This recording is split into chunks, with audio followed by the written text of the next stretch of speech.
আসসালামু আলাইকুম। কেমন আছেন আপনারা সবাই? আশা করি আপনারা অনেক ভালো আছেন। আজ আমি আপনাদের জন্য নিয়ে এসেছি একদম পারফেক্ট কালোজাম মিষ্টি রেসিপি। সহজ কিছু ধাপে মজাদার এই মিষ্টি আপনি বাড়িতে খুব সহজেই বানিয়ে নিতে পারবেন। প্রথমেই এখানে দেখতে পাচ্ছেন যে আমি এখানে 2 লিটারের মতো দুধ নিয়ে নিয়েছি। এর মধ্যে আমি 3 চা চামচের মতো ভিনেগার দিয়ে দিব।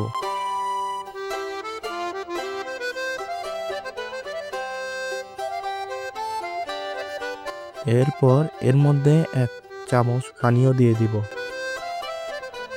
3 চামচ ভিনেগার আর 1 চামচ যে পানি দেওয়ার মূল উদ্দেশ্যটা হচ্ছে এই দুধটাকে ফাটিয়ে নেওয়া।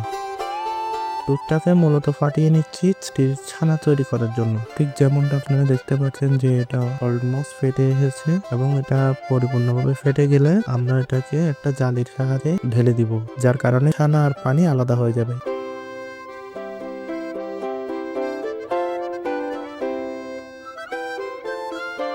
এর মধ্যে একটু পানি ঢেলে দিব যাতে ভিনেগারের স্মেল বা স্বাদটা চলে যায়।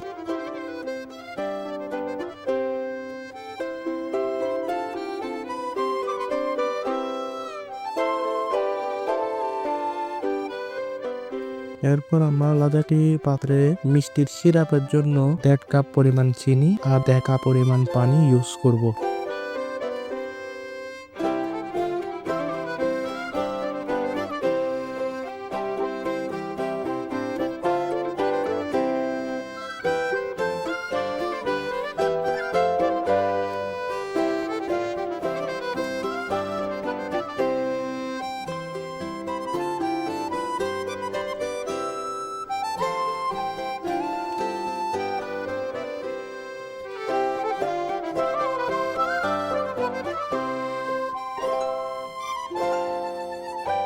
চিনিগুলো যখন আস্তে আস্তে ফোটা শুরু করবে এভাবে, তখন আপনারা এখানে 2 চা চামচের মতো দুধ ঢেলে দিবেন।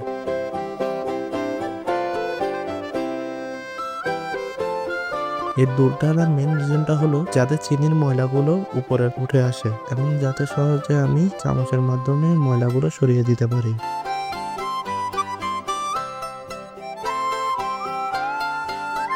এদিকে থালিতে ছানা আর এদিকে 1.5 চামচ ময়দা আর 1.5 চামচ ঘি অ্যাড করব। সাথে অ্যাড করব 1 চামচ চিনি। এখন ছানাগুলোকে এমন ভাবে মাখতে হবে যাতে ছানাগুলো একদম মসৃণ হয়ে যায় এবং ভিতরে কোনো ধরনের জট না থাকে।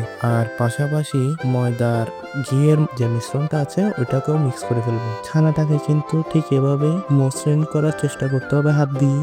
এরপর ছানার একটা টুকরো নিয়ে এখানে আমি 1 চিমটির মতো ফুড কালার এবং 1/4 চা চামচ বেকিং পাউডার অ্যাড করে আমি এটাকে মিক্স করে ফেলবো।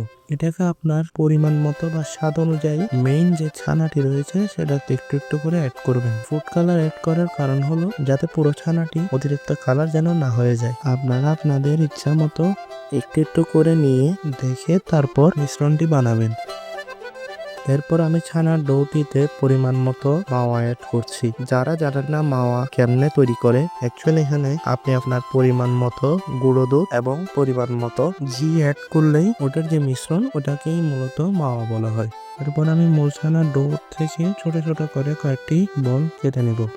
আপনারা যেমনটা দেখতে পাচ্ছেন এবার হাত দিয়ে ঠিক আমি যেমনটা করছি এভাবে বানিয়ে নেবেন। দেখতে পাচ্ছেন আমি অনেকগুলা বানিয়ে ফেলেছি। এখন আমি এখানে মাঝারি আছে মিষ্টিগুলো একটা একটা করে তেলে ছেড়ে দেব।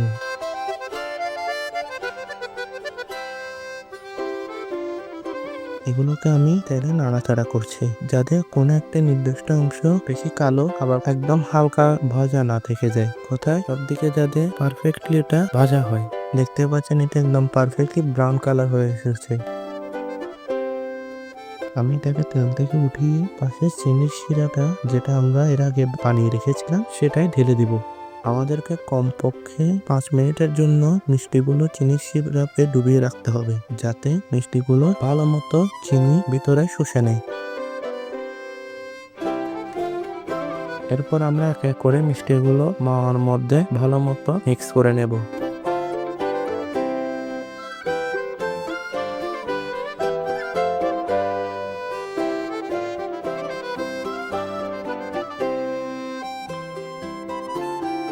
আর এভাবে এভাবে খুলে রেডি আমাদের কালো জাম মিষ্টি। এই রেসিপিটি একবার বানিয়ে দেখুন এবং সবাইকে তাক লাগিয়ে দিন। ভালো লাগলে লাইক, শেয়ার এবং সাবস্ক্রাইব করতে ভুলবেন না। নতুন নতুন মিষ্টি ও খাবারের রেসিপি নিয়ে আবারও হাজির হব। অতদিন আসসালামু আলাইকুম।